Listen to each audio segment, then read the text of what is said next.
ପଗଡ଼ି ପୁଣି ହସ୍ତେ ତାମ୍ର ବଳା ସ୍ଫଟିକର ମାଳା ଲମ୍ବି ଅଛି ନିଜ ଗଳା ମୁଖେ ସଦା ଜପୁଥିଲେ ନିଜ ମହାନାମ ଯେଉଁ ରୂପ ଠାରୁ ନାମ ଅଟ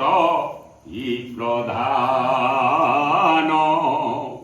ଏପରି ଫକୀର ରୂପେ ବୋଇଲେ ବଚନ ଭାସିଲେ ଅମୃତ ବାଣୀ ଶୁଣ ହେ ରାଜନ ସତ୍ୟ ପୀର ପୂଜା ଗୋଟି ତୁମ୍ଭ ରାଜ୍ୟ କର ପ୍ରଜାଙ୍କ ସହ ମଙ୍ଗଳ ହୋଇବ ତୁମ୍ଭର ହିନ୍ଦୁ ରାଜା ମୁସଲମାନ ନାମକୁ ନା ଶୁଣି ଯାଅ ଯାଅ ଫକୀର ହେ ନ କହତୁ ବାଣୀ ନୋହିଲେ ଗଳା ଧୋକାରେ ବିଦାୟ କରିବି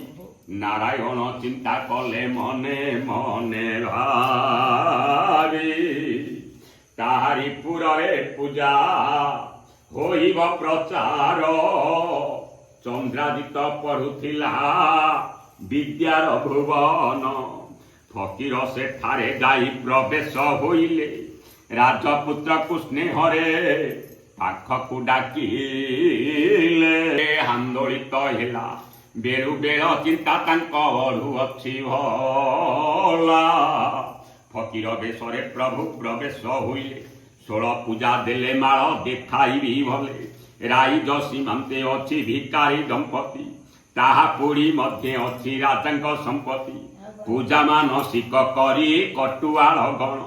ରାଜ୍ୟ ସୀମାନ୍ତକୁ ସେହୁ କରିଲେ ଗମନ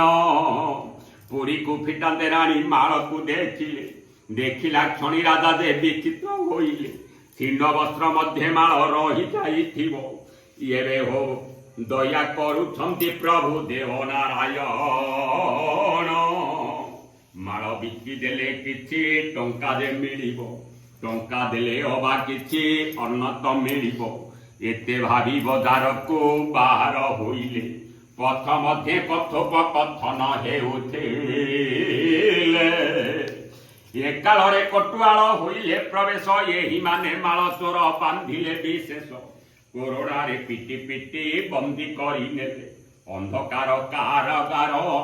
ମଧ୍ୟରେ ରଖିଲେ ମାଳ ଗୋଟି ରାଜନକୁ କଲେ ସମର୍ପଣ